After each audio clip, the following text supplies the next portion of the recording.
Chega aqui, Michele. Mais forte, pode dar um aplauso mais forte, que é para Jesus, ela sabe disso. Coloque as mãos aqui em direção a Michele. Senhor, nós queríamos pedir a tua bênção sobre a sua filha. Revista ela cada dia com o capacete da salvação. Dá a ela uma aberta mente para o novo, sensível e obediente à tua voz. Revista ela com a couraça da justiça, com o cinturão da verdade. Calce os seus pés com os sapatos da paz. Onde ela pisar, ela será uma promotora de paz. Reveste ela com a espada do Espírito, que é a tua palavra, e com o escudo da fé. Cobre ela com a tua graça, a sua família, a sua geração. Em nome de Jesus, nós concordamos com essa oração aqui do teu povo. Renova as forças físicas, emocionais e espirituais, em nome de Jesus. A igreja diz amém, assim seja.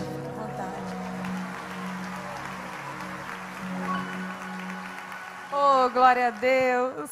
Obrigada querida igreja de VEC. Obrigada aos meus irmãos, a paz do Senhor. Boa noite a todos. É tão bom chegar aqui e rever irmãos. Já cheguei, encontrei com o pastor Marcelo Freixo, esquerdo. E aqui eu sou muito feliz e grata pelos 9 anos que eu fui da DVEC na Barra da Tijuca. Ali com o pastor Francisco Nobre, depois com o pastor Djalma, pastor Paulo Vieira. E eu sou muito grata pela sua vida, pastora Antonieta Rosa. A senhora é uma bênção. A senhora é uma mulher maravilhosa, especial demais. Todas as nossas consagrações ali às quartas-feiras, a senhora sempre levava uma palavra de bênção ali junto com a Mona Lisa, para nos ajudar a continuar. Muito obrigada. Eu agradeço e louvo a Deus pela sua vida, viu? Eu amo seu filho demais, viu? Pastora Elisete, essa mulher maravilhosa, se vocês quiserem pode se assentar. Eu não tenho o dom da palavra como ela tem, viu? E eu estou me sentindo velha, porque eu vi a Radassa, uma moça, Silas Filho, meu Deus, como eles estão grandes. E dizer que a pastora Elisete é uma mulher do Senhor, vocês a conhecem melhor do que eu. Uma mulher escolhida por Deus. Eu nunca esqueço do pastor Silas falar que a Dona Maria foi uma mulher excepcional e que Deus aproveitou a forma para fazer a senhora e depois descartou. Isso é muito forte. E eu carreguei isso na minha mente. Mas dizer que a pastora Elisete é uma mulher que sempre tem uma palavra para nos ajudar, para nos levantar. E eu tenho muito orgulho de ter participado, de ter sido do seu ministério. E eu quero aqui falar para vocês que eu comecei a amar a harpa cristã por conta dela. Um belo dia ela chegou na consagração na quarta-feira e ela pediu para cantar, para louvar o número 296 no jardim. E eu achei aquilo tão lindo e nunca mais eu parei de louvar esse hino 296.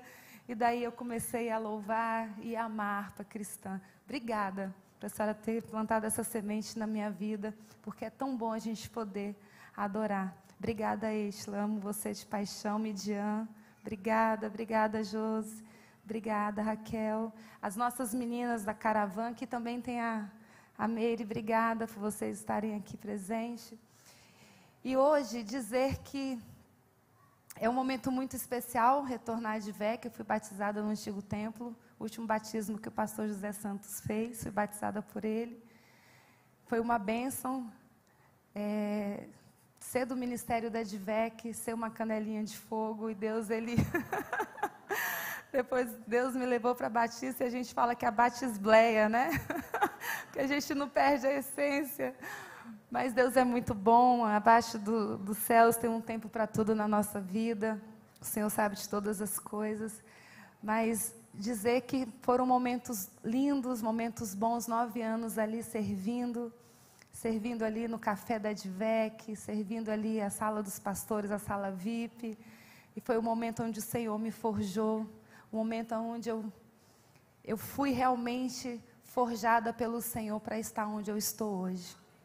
E foi através desse ministério que eu aprendi a amar vidas. Foi através desse ministério que eu aprendi a trabalhar, a me doar, a fazer trabalhos voluntários, a ir para o lixão de Gramacho e hoje poder ser a presidente do conselho do programa Pátria Voluntária, que já ajudou mais de 3 milhões de pessoas pelo Brasil. E eu tenho muito orgulho, pastora, muito orgulho de saber de onde eu vim e ser obediente ao Senhor, e ser obediente à palavra dEle. Não foi fácil, minhas irmãs, meus irmãos. Na verdade, não é fácil estar à frente de uma presidência. Deus, Ele realmente escolhe aqueles que se escondem, né? E eu, nos 2 primeiros anos, como eu falei para as meninas, eu fiz muita birra com Deus, porque eu falava, eu não queria estar aqui, Senhor. O meu marido, sim, ele trabalhou 28 anos no Congresso.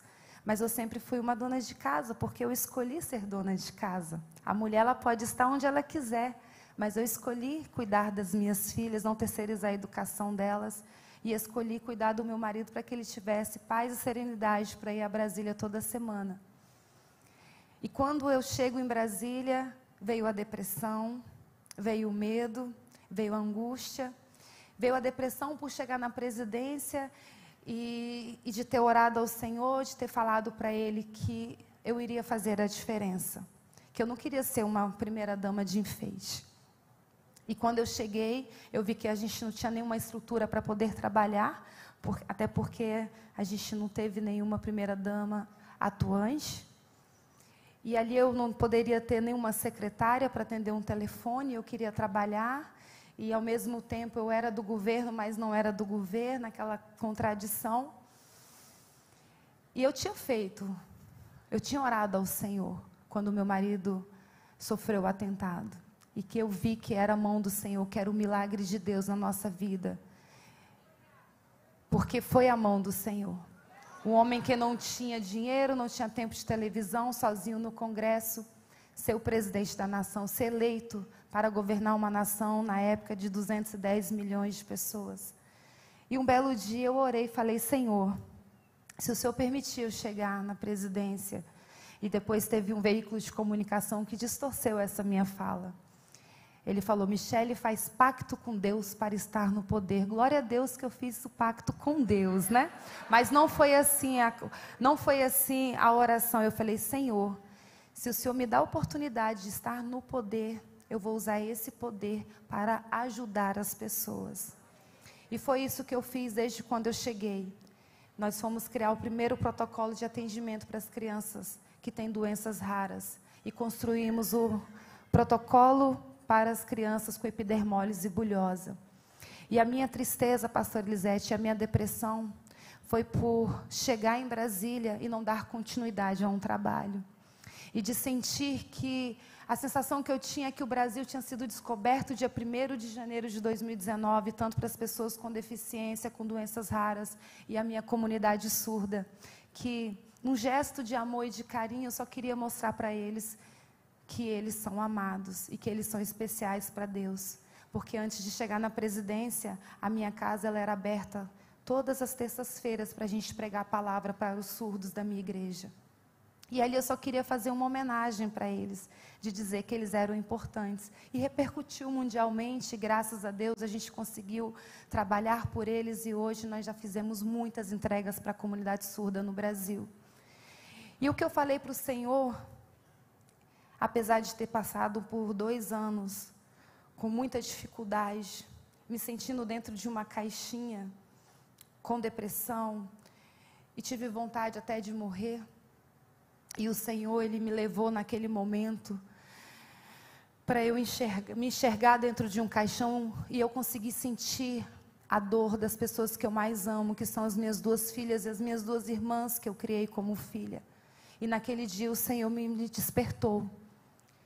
E naquele dia eu falei, eu preciso orar. Eu preciso jejuar pela minha vida. Eu preciso jejuar pelo Brasil. E foi a partir desse dia que nós pegamos uma sala, um depósito, fizemos uma limpeza e trouxemos a presença do Senhor para aquele lugar. Porque antes de dormir no Alvorada e antes de dormir na Granja do Torto, nós oramos e consagramos aquele lugar ao Senhor. E depois nós começamos toda segunda-feira a jejuar e orar pelo Brasil, naquelas orações tão simples, sem entender como que é uma intercessão de verdade, pastora Antonieta. Agora que o nosso mingau foi acrescentado mais uma colherzinha de maisena, e a gente ali na nossa inocência orando, mas como Deus na nossa inocência nos respondeu. E cada vez Ele ia nos mostrando e tirando e fazendo a sua faxina espiritual dentro daquele lugar. E a prova disso tudo foi que Deus nos fortaleceu e colocou pessoas para caminhar conosco, trazendo a pastora Ezenete, uma intercessora, uma das mais importantes intercessoras da nossa nação. Eu até brinco com ela porque eu falo que eu acabei de chegar e já sentei na janela. Mas hoje ela tem estado conosco, tem nos ajudado a ter esse entendimento no mundo espiritual. E como Deus nos ajudou, porque a gente começava a semana orando, jejuando pela nação. Quando chegava quinta, sexta-feira, a gente se arrastando, a gente achava que não ia mais conseguir. E na segunda-feira a gente ia se renovando. Cada segunda a gente se renovava. E eu falava, Senhor, o Senhor não dá só a porção diária. O Senhor tem nos dado a porção da semana para a gente poder continuar. E é uma guerra espiritual que nós estamos vivendo. E eu, no meio dos meus irmãos, a gente tem passado por tantos lugares com público heterogêneo. E a gente tem falado, alertado as pessoas que são cristãs, que confiam em Deus, desse momento que nós estamos passando, dessa guerra. E não é sobre um político, é sobre uma ideologia do bem contra o mal. É sobre o que Satanás quer fazer com a nossa nação. E nós oramos tanto, meus amados, para que esse momento chegasse. E infelizmente, muitos cristãos não estão enxergando. Não olhe para o meu marido, olhe para mim. Olhe para mim que sou uma serva do Senhor, que dobro os meus joelhos e tenho entendimento do mundo espiritual. Ele é tão falho como eu e você, porque perfeito é só Jesus. E Jesus não agradou a todos. E a gente tem orado, pastor Elisete, para que Deus tire as escamas dos olhos, abra os ouvidos espirituais, para que a igreja veja o momento que nós estamos vivendo. Estamos fazendo uma caravana. Passamos pelo norte, fizemos toda a região norte em 2 dias e meio, fizemos 9 estados do nordeste em 2 dias e meio, começamos a região sudeste ontem por São Paulo, estamos no Rio, vamos embarcar amanhã cedo para Minas Gerais. Estamos falando do amor de Deus, estamos vendo quanta gente ainda enganada, quanta gente ainda caindo no conto da serpente, e passar por Roraima e receber testemunhos de venezuelanos e cubanos, foi o que deu uma dor no nosso coração, de ver como as pessoas não estão entendendo que o Brasil é a última barreira para o comunismo. Mas nós cremos que as promessas do Senhor, elas vão se cumprir. Porque o Brasil tem promessas de Deus. E quando você vê um venezuelano falando, um cubano, você vê o desespero deles. Tipo, as pessoas não estão entendendo o que o comunismo faz. O comunismo só veio para matar, roubar e destruir a nação. Quantos imigrantes, refugiados nós recebemos no Brasil? 700 mil habitantes em Roraima, mais 100 mil refugiados. E eles com lágrimas no rosto, alertando os brasileiros, votem não pelo político, votem pelo que ele defende, pela pauta que ele defende. Amados, seria muito bom se a gente tivesse ganhado no primeiro turno. Nós passamos um perrengue muito grande, porque nós montamos uma torre de vigília na quarta-feira, e essa torre começou na quarta e foi até domingo com a pastora Ezenete, e com intercessores das regiões, e nós ficamos ali dentro intercedendo e orando. E nós passamos um momento onde o pezinho começa a afundar, E a gente fala, não, o Senhor tem o controle de todas as coisas. E Ele é fiel para terminar o que Ele começou nas nossas vidas e no Brasil. Esse é um país que tem promessas e elas vão se cumprir. Esse é um Brasil que tem promessa de ser celeiro de bênção para outras nações. Esse é um Brasil que tem promessa de ser farol de luz para outras nações. E nós ficamos ali, orando, e depois a batalha mudou. E depois nós entendemos que a igreja não está preparada para viver o avivamento. E que a gente precisava desse segundo turno, para acontecer o despertamento da igreja. Nunca se teve tanta marcha para Jesus no Brasil, porque eu era da DVEC, morei 12 anos no Rio, e eu só participava de marcha para Jesus na DVEC. Depois que eu fui para Brasília, eu até perguntei, perguntei para uma pastora em Brasília, pastora, é normal ter esse tanto de marcha? Não, não é normal. Não é normal ter esse tanto de marcha, a igreja está se levantando. A igreja está se despertando. E nós temos que orar pelos nossos jovens, porque infelizmente são massa de manobra dentro das universidades. É muito fácil falar que vai votar no Partido das Trevas com o iPhone na mão. É muito fácil falar que vai votar no Partido das Trevas cursando uma faculdade paga pelos seus pais. Não sabe o que é um comunismo, não sabe o que é passar fome, não sabe o que é ter que sair da sua nação em busca de comida e de sobrevivência. Mas nós estamos orando para que Deus venha agir na vida dos nossos jovens. Nós cremos numa nação curada, nós cremos numa nação liberta, porque o outro lado ficou 16 anos no poder e nada fez. Não conseguiu concluir nem as obras, não conseguiu levar água para o Nordeste e hoje está prometendo picanha. E acusa o agro, fala que o agro é fascista e direitista. É o agro que coloca o alimento nas nossas mesas. É o agro que alimenta o mundo. Meus amados, eu peço que Deus dê sabedoria e discernimento para todos. Eu peço que vocês conversem e expliquem para aqueles que ainda estão com alguma dúvida em relação ao momento espiritual que nós estamos passando. Está muito claro e é muito fácil escolher. É só você ver o que o outro lado prega e o que o outro lado defende, que fica muito fácil. Não olhe pelo candidato, olhe pela sua pauta, olhe pelo que ele defende.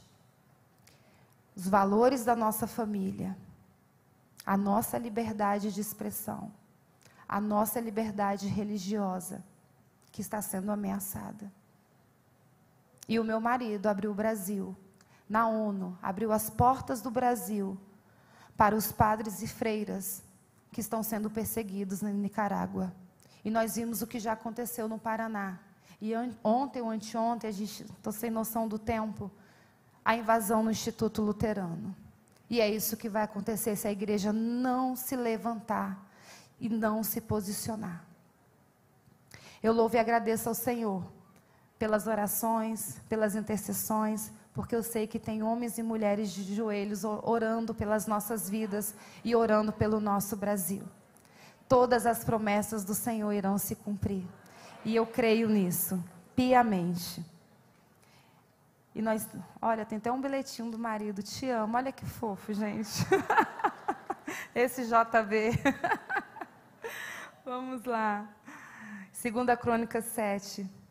Ah, Senhor, e se o meu povo, que se chama pelo meu nome, se humilhar e orar, e buscar a minha face e se converter dos seus maus caminhos, então eu ouvirei dos céus, e perdoarei os seus pecados, e sararei a sua terra. Vamos nos apegar a essa palavra, vamos orar, vamos nos arrepender por aqueles que não estão tendo consciência dos seus erros.